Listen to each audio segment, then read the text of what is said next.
건강할 수 있도록 건강을 지향하도록 그렇게 창조하셨고 우리가 때로 몸이 아프고 힘들 때도 스스로 자생 능력을 가져서 회복할 수 있도록 그렇게 몸을 창조해 놓으셨습니다.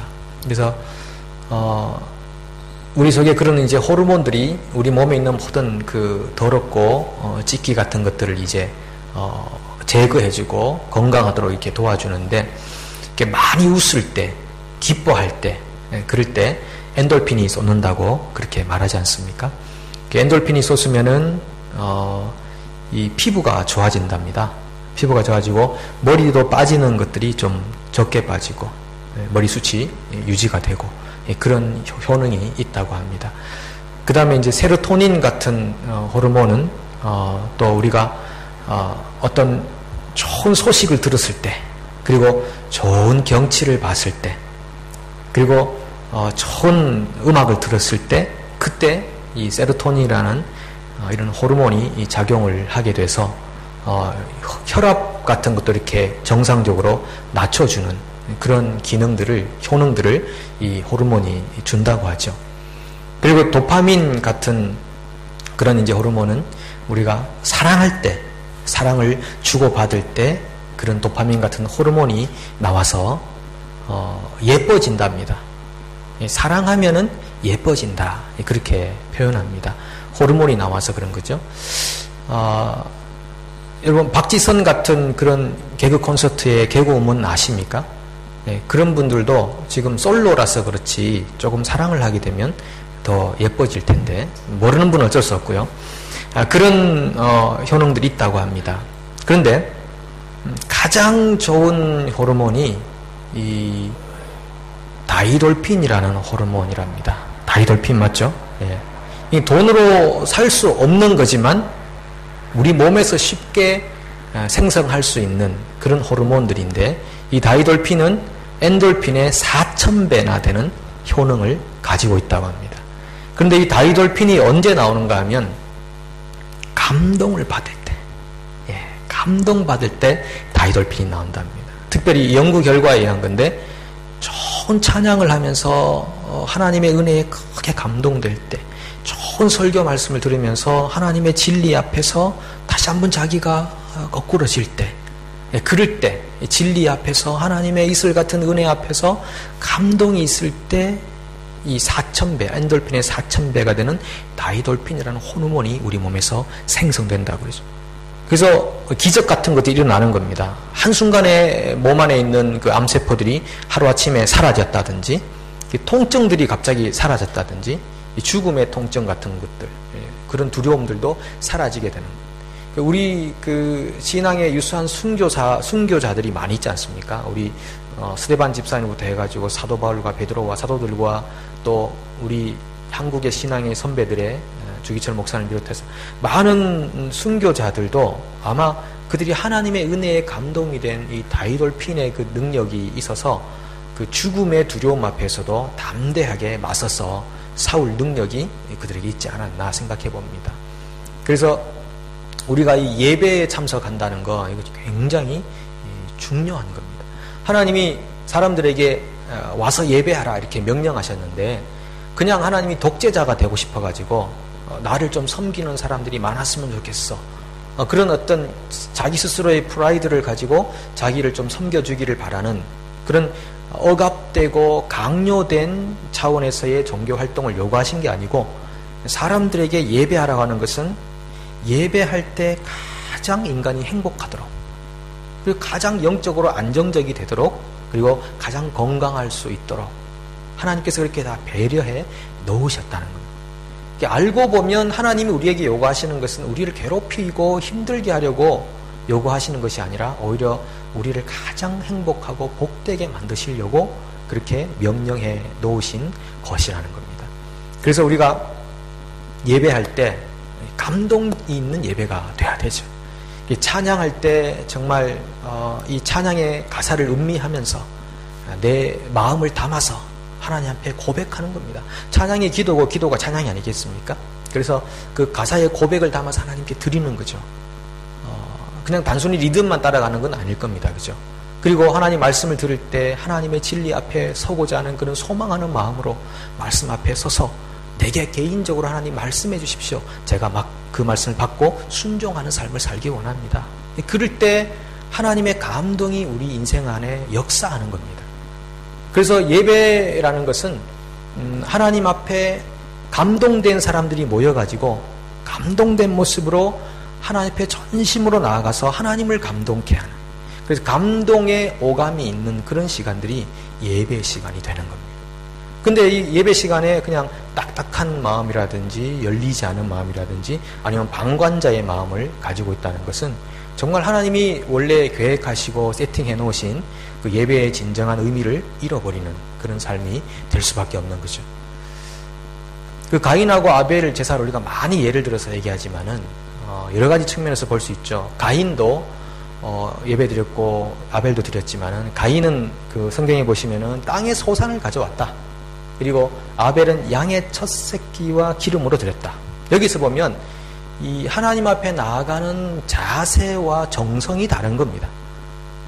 정성이 다르고 자세가 다르다는 것은 이 아벨은 하나님 앞에 제사하는 것을 가장 우선으로 생각하면서 정말 하나님을 사모하는 심정으로 준비했다는, 그래서 그 제사를 통해서 하나님을 경외하고 만나는 것을 굉장히 의미 있게 생각했다는 것이고, 가인은 땅의 소산, 특별한 기술이 없습니다. 그냥 농사에서 지은 것 그냥 가져갔다. 하나님을 향한 설렘이라든지 기대감이라든지 어떤 헌신이라든지 자원하는 이런 심령이 없이 그냥 형식적인 예배였다라고 평가할 수밖에 없는 것입니다. 그래서 하나님을 예배할 때 정말 하나님은 우리가 하나님을 만남으로써 가장 행복한 경지를 경험하도록, 그래서 예배가 축제가 되고 내 안에 죽었던 모든, 오늘 찬양했던 것처럼 죽었던 모든 것들이 살아나는 영혼의 회복을 경험하고, 그리고 이렇게 삼자 입장에서 평가하고 방관하고 가사가 틀렸다, 여기 구도가 다르다, 그렇게 해서 그냥 그 삼자 입장에서 왔다 가는, 그래서 그런 분들을 의자를 따뜻하게 덮이는 사람이라고 그러죠. 시트 워머라고 해가지고 의자만 데피고 돌아간다, 이렇게 이제 표현하지 않습니까? 그런 예배는 하나님도 기뻐하지 않고 나도 피곤하고 굳이 그럴 필요가 없다는 겁니다. 그래서 하나님이 원하시는 예배는 정말 하나님을 만나고자 하는 사모하는 심령, 자원하는 심령으로 와서 하나님을 예배하는 것. 그것이 하나님이 설계하신 예배의 진정한 모습이 되는 것입니다. 제가 보통 주일날 찬양이 다 끝나고 예배 시간에 제가 이제 마지막에 올라와가지고 기도 제목을 이렇게 여러분들에게 드리고 같이 기도하잖아요. 몇 주 전에 제가 찬양이 다 끝날 무렵에 올라와서 이제 찬양을 마무리하면서 하는데 딱 보니까 좀 뒤에 앉아 보신 분인데 찬양을 하는데 그냥 이렇게 계시더라고요. 찬양은 하고 있어. 자신은 안 해. 그래서 제가 그걸 보는 순간 좀 힘들게 뭐 이렇게 일을 하다가 오셨나 보다, 그 생각은 했는데 이건 아니다. 이거는 예배가 아니다. 하나님이 그런 예배를 받으시겠냐는 거죠. 예배는 공동체가 드리는 것이지만 각 개인이 하나님 앞에 나아가는 시간인데, 그냥 구경하고, 물론 찬양을 잘 몰라서 그럴 수 있는데 찬양을 모른다고 해서 그냥 이렇게 객관적으로 바라보는 그런 예배가 돼서는 안 된다는 거죠. 뭔가 같이 한번 동참해보고 싶은 마음, 그런 마음으로 하나님 앞에 나아가는 그 자세가 중요한데 이거는 아니다라고 하는 겁니다. 그래서 그런 예배 가운데는 감동도 은혜도 찾아볼 수 없다는 거죠. 그래서 중요한 것은 자원해서 하나님 앞에 나아가는 심령이 중요한 겁니다. 자원한다는 말하고 즐거이 헌신한다는 말의 그 어근이 같습니다. willing spirit이다. 뭔가 의지적인 그 사모하는 마음의 어떤 정신이 거기에 있다는 거죠. 모세가 시내산에 올라가가지고 언약궤를 2번째 받았습니다. 받고 내려올 때 얼굴빛이 환하게 비쳤다고 그랬죠. 하나님과의 근거리에서 받았던 은혜의 빛이었고, 모세는 그 얼굴빛을 가렸다, 그렇게 표현했습니다. 2가지 의미가 있다고 그랬습니다. 얼굴빛을 가리고 백성들과 함께하는 낮아짐에, 그리고 하나는 영원할 수 없는 빛을 가림으로써 영원한 하나님에게 초점을 돌리는 그런 차원으로 모세는 얼굴빛을 가렸다고 그랬습니다. 그 후에 모세가 백성들에게 선포하기를, 자, 이제 누구든지 마음에 자원하는 자는 하나님께 예물을 가지고 오십시오. 이렇게 말합니다. 예물을 가지고 오는 이유는 성막을 만들기 위해서다. 이렇게 표현합니다. 이제 성막을 만들어야 됩니다. 우리 백성들은 예물을 다 가지고 오되 자원하는 사람만 가지고 오십시오. 이렇게 표현합니다. 그것이 이제 35장 5절에서 8절로 쭉 이렇게 이어지는데 제가 간단하게 한번 읽어볼게요. 너희의 소유 중에서 너는 여호와께 드릴 것을 택하되 마음에 원하는 자는 누구든지 그것을 가져다가 여호와께 드릴지니 곧 금과 은과 놋과 8절로 가면은 호마노며 흉패에 물린 보석이니라. 자, 하나님께 예물을 가지고 오시되 마음에 자원하는 자들은 다 오십시오. 이렇게 표현합니다. 하나님은 사람이 부족해서 사람을 찾는 것은 아닙니다. 강제적으로 징용해서라도 사람을 끌고 가시는 것을 기뻐하는 분이 아닙니다. 하나님은 즐거이 헌신하는 자를 기뻐하지 즐겁게 하지 않고 강제가 되어 있는 100명을 기뻐하는 것이 아니라 즐거이 헌신하는 한 사람을 기뻐하십니다. 북한이 사실 이 기독교를 그대로 모방해서 가져간 것 아니겠습니까?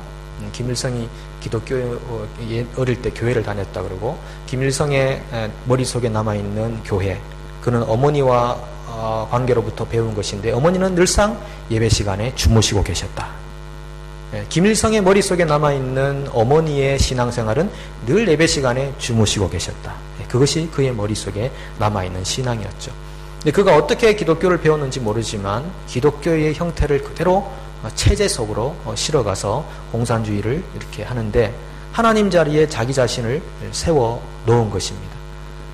뭔가 잘 될 것 같은데 안 된 이유는 공산주의라는 것은 강제적인 요소가 있기 때문이죠.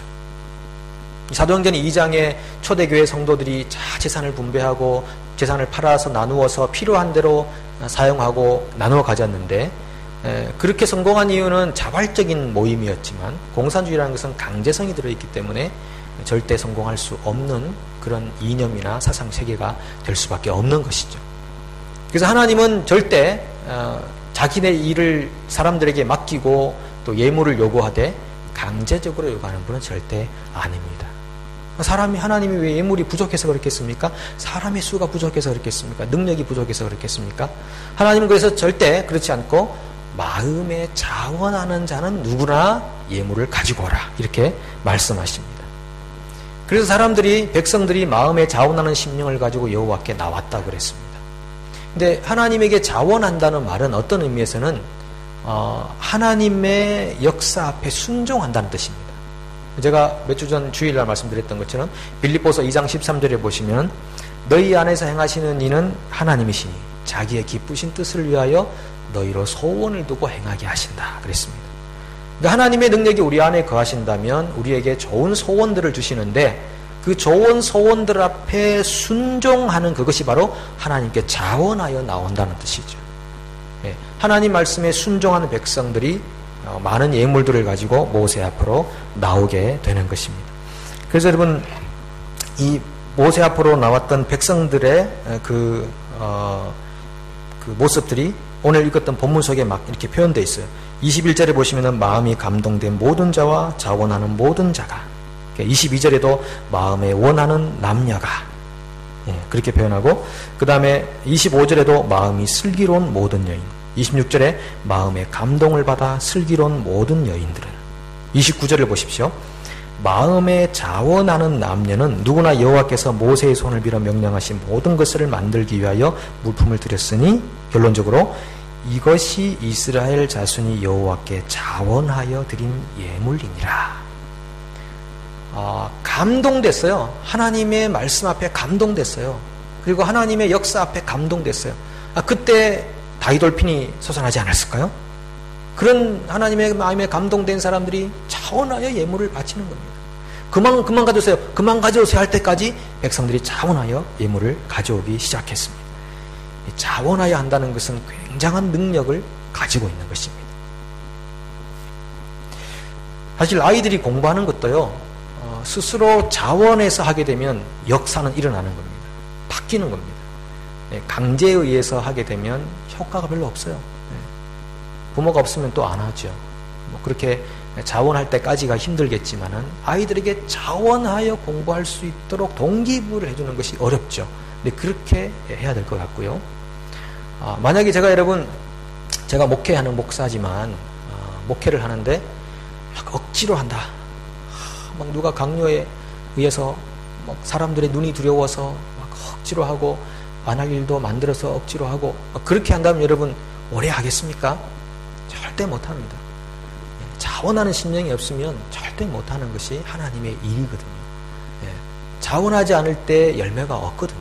그런데 정말 하나님이 우리 가운데, 저의 마음 가운데, 여러분 마음 가운데 자원하는 영을 주시고 심령을 주시면 누가 하라고 해서 하는 것도 아니고 누가 하지 말라고 해서 안 하는 것도 아니고 그저 마음의 감동을 받아 하고 싶어 하는 겁니다.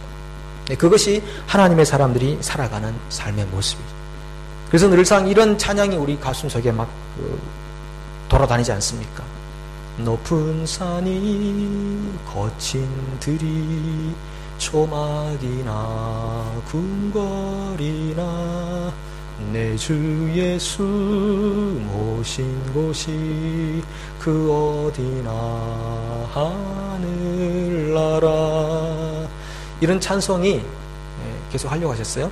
이런 찬송이 가슴속에 막 돌아다니는 거잖아요. 아니 누가 와가지고 찬송 좀 해, 좀 감동받아 이렇게 해가지고 되겠습니까? 이 하나님과 관계하면서 하나님과의 만남 안에서 주위의 좋은 성도님들과의 교제 안에서 누리는 그 하나님의 은혜가 있으니까 이런 찬송들이 가슴속에서 솟아나는 거잖아요. 내 주의 전에 있는 하루가 궁궐에 있는 첫날보다 나은, 주님의 성전에 문지기로 있는 것이 다른 첫날보다 낫다는 그 고백이 그냥 나오는 고백이겠습니까? 하나님의 마음에 감동된 사람들이 나타내고 고백하는 그런 시적인 고백들이 아니겠습니까? 여러분, 교회의 직분이나 일들도 자원하는 심령이 없으면 안 하는 것이 좋습니다. 그 디모데전서 3장 1절에 이런 말씀이 있죠. 미쁘다 이 말이요 곧 사람이 감독의 직분을 얻으려 함은 선한 일을 사모하는 것이라 하미로다. 사람이 감독의 직분을 얻으려 한다는 것은 선한 일을 사모한다는 겁니다. 그래서 감독이 되고자 하는 선한 사모함이 있는 사람들에게 일을 맡기라는 거죠. 하기 싫어서 안 해요. 나는 못하겠어요. 억지로. 이렇게 하면 안 하시는 것도 괜찮다는 거죠. 사실은 제가 목회를 하면서 이제 경험하는 것은 다 이제 사람마다 다 다를 수 있겠지만은 지난번 우리 임직자 선거도 마찬가지인데 우리 당에서 결의하기를 사퇴하시는 분은 받아줍시다. 이제 이렇게 말씀을 나누고 결의했습니다. 왜냐하면은 다 나름대로 이유가 있거든요. 꼭 이렇게 일하기 싫다기보다도 나름대로 이유가 있으니까 사퇴를 하시는 건데 그런 이유를 존중해 주는 겁니다. 나름대로 기도하고 생각하고 마음에 결정한 성도들의 신앙의 수준을 받아주고 결정을 존중해 주는 거죠. 그래서 저는 저한테 사퇴하겠습니다라고 하시는 분들은 그냥 덥석 받아들였어요. 잘못하면 오해할 수 있는 거죠. 사퇴하기를 바라고 있었구나. 근데 그게 아니라 이거는 개인적으로 하나님 앞에 내가 생각하고 결정하고 이렇게 하겠다고 결정한 부분들은 존중해 주는 겁니다. 그러니까 우리 한국 정서로는 또 한 번 더 권면하고 또 한 번 더 못하고 이렇게 되는데 굉장히 피곤한 일이거든요. 그래서 혹시 이제 오해하실 수 있는 분도 계실지 모르겠지만 어쨌든 저는 알겠습니다. 알겠습니다. 다 이제 동일하게 다 받아들였습니다. 왜냐하면은 사모하고 자원하는 심령이 생길 때 그때 하나님 앞에 나아가서 내가 봉사하고 일하겠습니다라고 해야 한다는 것이죠. 그렇게 하는 5분하고요. 그냥 어떻게 분위기에 밀려가지고 억지로 해가지고 10명 하는 거하고 5명 하는 게 그냥 낫습니다.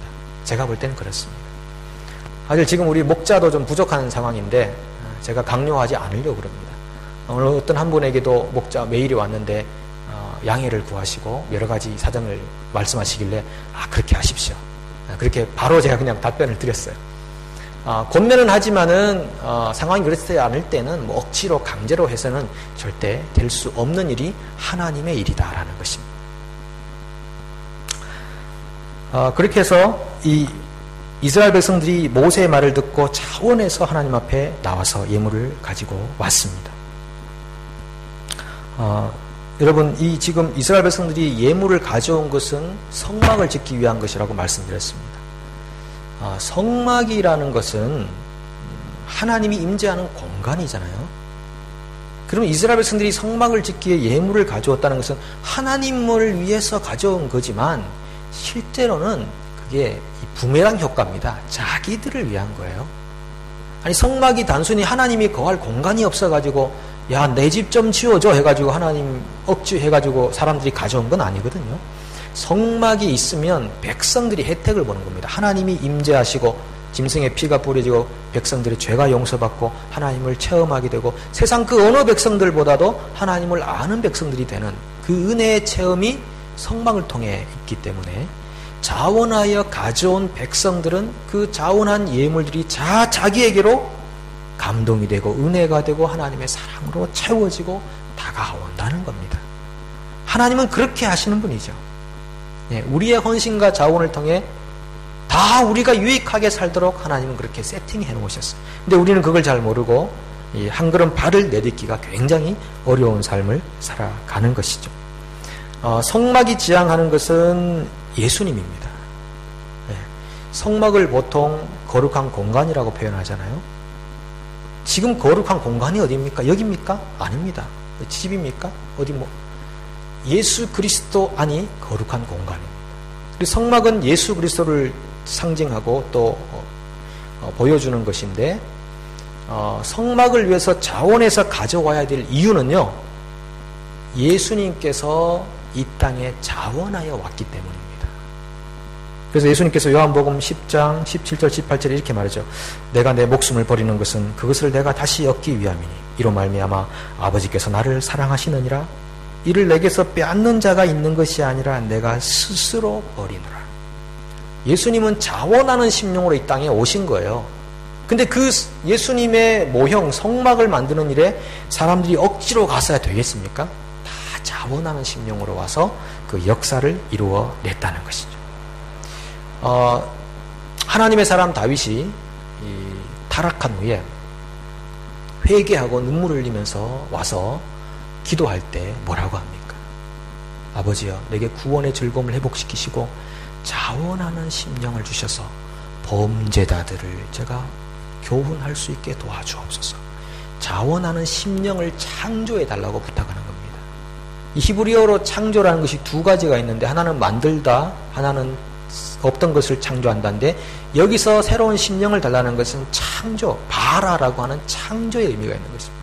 하나님, 내가 어느새 하나님을 향한 자원하는 심령을 잃어버렸습니다. 왕으로 살다 보니까 자원하는 심령 자체를 잃어버린 거죠. 그 매너리즘에 빠졌다는 겁니다. 매너리즘에. 그런데 하나님, 정말 저의 심령을 새롭게 만들어 주십시오. 창조해 주십시오. 우리가 필요한 것은요, 자원하는 심령입니다. 강제적으로 억지로 힘에 눌려서 하는 그런 삶의 자세가 아니라 정말 하나님이 내게 주신 은혜가 너무 커서 아무리 생각해봐도 나 같은 사람이 사랑받기에는 너무나 부족해서 사랑받을 수 없는데 하나님이 지금도 전적으로 모든 걸 다 용서하시고 함께 해주시는 그 사랑 때문에 내가 지금도 이 땅을 산다는 그 전적인 근본적인 감동의 마음이 우리 속에 있어야 되겠다라고 하는 것이죠. 시편 119편 47절이 말합니다. 내가 사랑하는 주의 계명들을 스스로 즐거워합니다. 주의 계명들을 즐거워하는 것이 스스로 자원해서 말씀들을 즐거워한다는 것입니다. 또 한 가지 중요한 이 자원하는 일의 역사가 있었는데요. 이 느헤미야 시대는 이스라엘 백성들이 포로에서 돌아오던 시대였습니다. 그런데 이미 포로로 잡혀간 사람들은 그 도시의 문화를 충분히 누리고 있었어요. 그리고 발전됐고. 그런데 예루살렘은 황폐한 도시잖아요. 근데 예루살렘으로 돌아오라.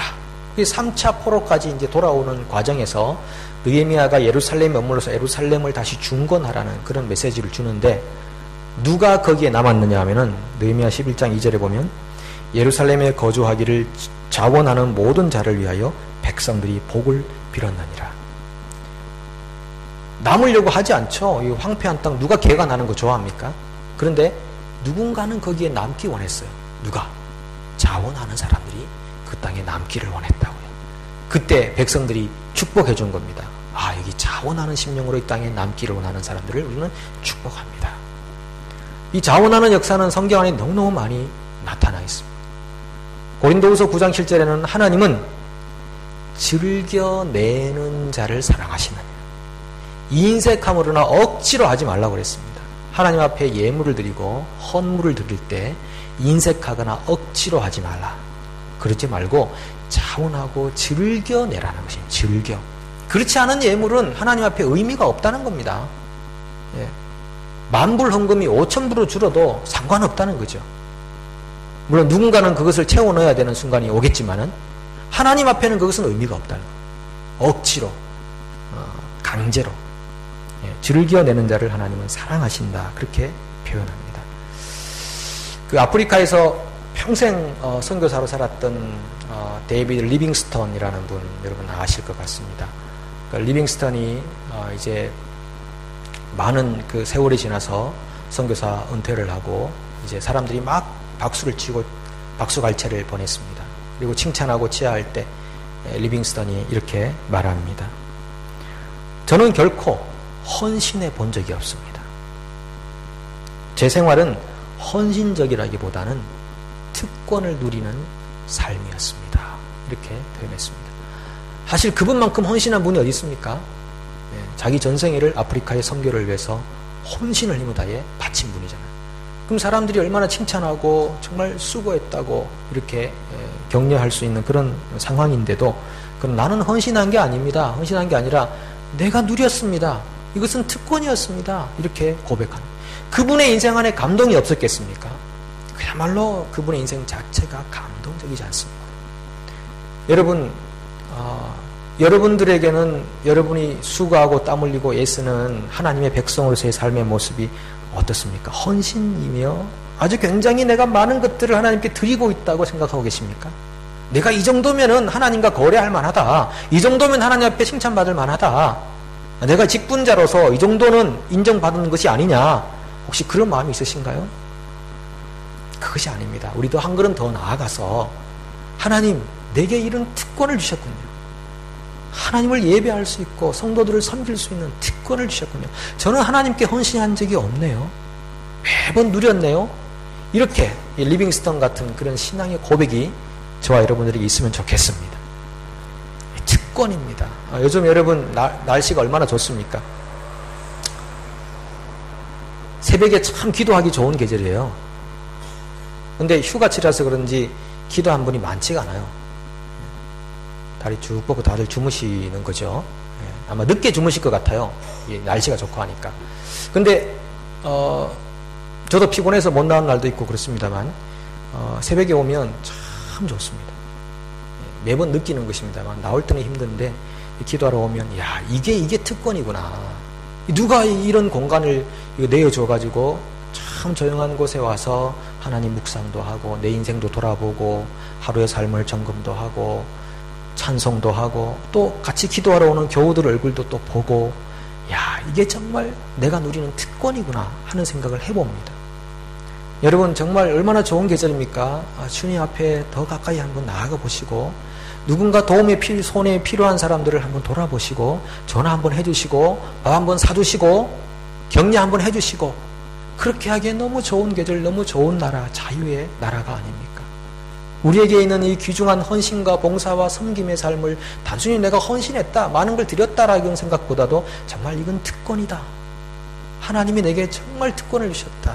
이런 고백의 인생이 되실 수 있기를 간절히 소망합니다. 어떤 그 침례교회에서 침례식을 이렇게 하는데 교인들 데리고 목사님이 쭉 가서 이제 침례식을 하는데 어떤 한 교우가 그러는 거예요. 잠깐만요, 목사님. 제가 이거 옷을 제대로 준비를 못했는데 이 지갑을 이 옷안에 그대로 둔 채 왔습니다. 제가 지갑을 좀 빼놓고 물속에 들어가 있습니다. 침례는 물탕에 완전히 들어가는 거잖아요. 가겠습니다. 그러니까 목사님, 괜찮다고. 그대로 있으라고. 당신은 지금 몸만 침례를 받을 게 아니라 지갑도 침례를 받아야 된다. 이렇게 얘기를 하셨다는 거죠. 예. 이 물질이라는 것은 가장 우리가 피부로 느낄 수 있는 어떤 그 척도입니다. 척도. 예. 내가 하나님을 얼마나 사랑하느냐, 내가 이웃을 얼마나 사랑하느냐에 대한 가장 손쉬운 척도는 이 물질인 것 같아요. 예. 물질의 노예가 되어 있으면 하나님의 노예가 하나님의 종이 아니라 물질의 종으로 살아가는 겁니다. 많은 분들이 얘기합니다. 목회자는 성도들에게 헌금 생활을 가르쳐야 된다. 사실 저는 여러분들에게 많이 가르치지 못했습니다. 제 잘못입니다. 헌금 생활은 자발적으로 하시겠죠. 마치 헌금에 대한 얘기를 하면 목사님 무슨 돈 얘기를 해? 그렇게 생각할지 모르겠지만은 그것이 아닙니다. 생각해 보십시오. 사실 제가 여러분들에게 말씀 안 드려도 여러분이 이미 다 알고 있습니다. 모른 척 할 뿐이죠. 그런데 굳이 말씀드릴 필요도 없어요. 그러나 저는 제 임무를 다하기 위해서 말씀을 드리는 거죠. 하나님 앞에 예물을 드린다.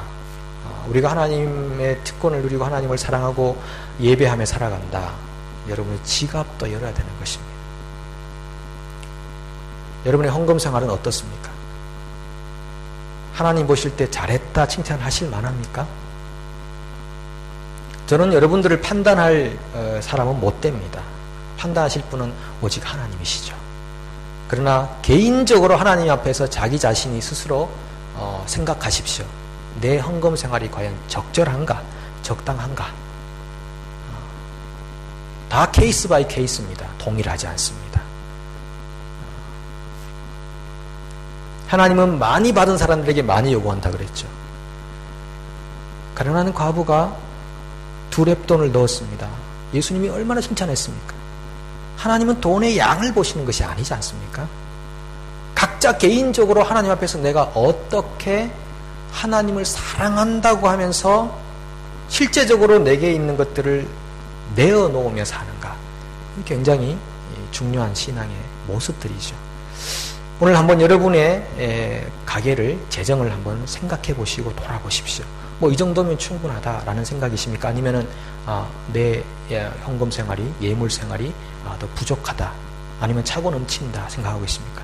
여러분들 각자가 하나님 앞에서 판단하십시오. 향유 부은 여인을 생각해 보십시오. 정말 향유, 이분이 가져온 향유는 노동자가 1년 정도 버려야 되는 향유 값어치였습니다. 그걸 예수님께 가져왔습니다. 가져왔어요. 정말 쉽지 않습니다. 예를 들면 얼마 정도 될까요? 5만 불? 10만 불? 그 정도 될까요? 그 정도 되는 그 향유를 가져와서 예수님의 발에다가 붓는 것입니다. 강요나 압박이 아니죠. 순전히 자원하는 심령으로 거룩한 낭비를 한 것입니다. 예수님께서 얼마나 감동하셨습니까? 이런 우리의 삶의 모습이 피부적으로, 실제적으로 필요하다는 것입니다. 하나님은 눈 가리고 아웅하는 거 절대 용납하지 않습니다. 하나님은 모른 척 하셔도 다 아신다고 그랬죠. 우리 사람 앞에서는, 저도 마찬가지인데 사람 앞에서는 가릴 수 있습니다. 그러나 하나님은 우리의 모든 심장과 폐부를 다 알고 계십니다. 미국의 그 큰 교회 중에 하나가 그 윌로우 크릭 커뮤니티 처치인데, 어떤 목사님이 그 교회를 방문했는데, 거기서 화장실을 갔는데, 화장실에 어떤 여집사님이 막 울고 있더래요. 그래서 어디가 아프냐고 이렇게 물었는데, 그 여자분이 하는 말이 이런 말이었답니다.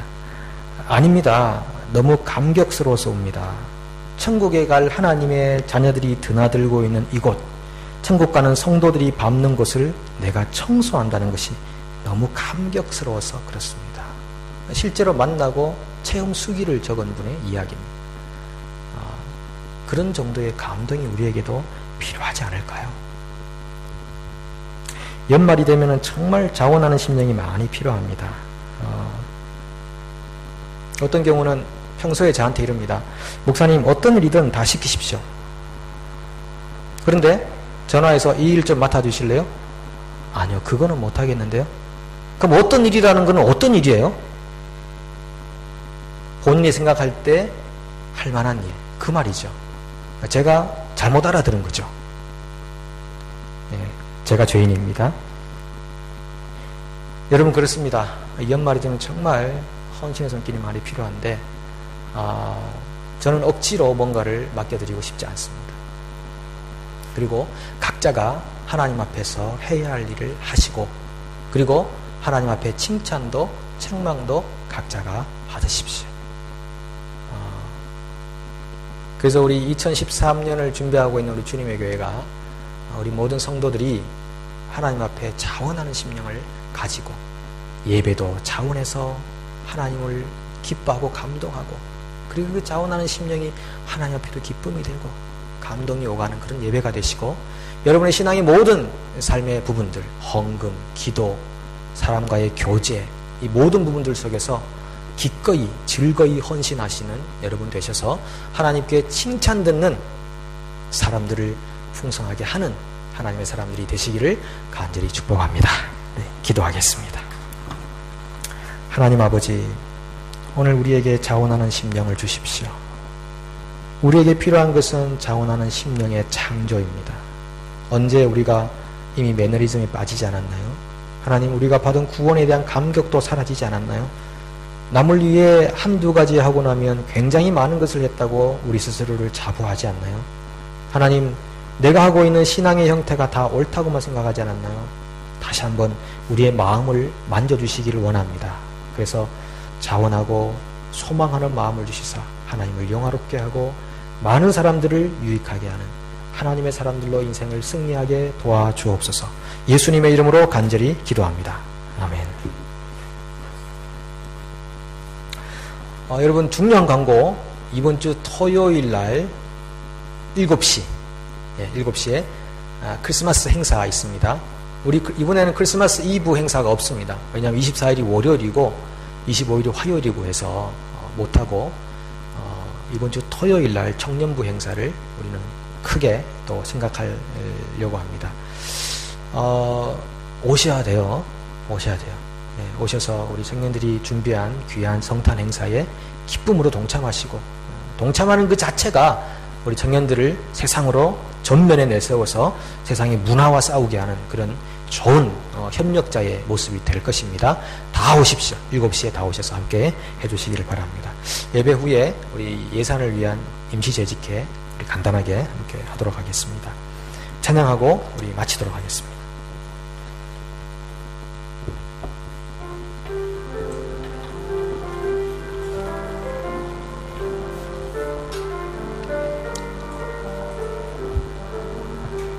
내가 주님의 기쁨 되기 원합니다. 나 주님의 기쁨 되기 원하네. 내 마음을 새롭게 하소서. 새 부대가 되게 하여 주사. 주님의 빛 비추게 하소서. 내가 원하는 한 가지, 주님의 기쁨이 되는 것. 내가 원하는 한 가지, 주님의 기쁨이 되는 것. 겸손히 내 마음 드립니다. 나의 모든 것 받으소서. 나의 마음 깨끗게 씻어주사. 주의 길로 행하게 하소서. 내가 원하는 한 가지, 주님의 기쁨이 되는 것.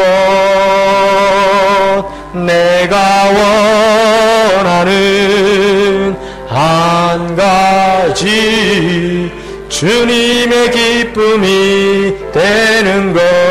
내가 원하는 한 가지 주님의 기쁨이 되는 것. 내가 원하는 한 가지 주님의 기쁨이 되는 것. 아멘. 우리 같이 한번 기도할까요? 오늘 우리 두 가지만 한번 기도했으면 좋겠는데, 먼저 오늘 조국 대한민국에서 대통령 선거가 있습니다. 이제 곧 끝날 시간이 다 되어 가는데, 우리는 참 분별력이 없고 판단력이 참 약합니다. 어떤 사람이 합당한 대한민국의 대통령의 사람이 될지 우린 잘 모르지만, 하나님 세울 자를 세워주시고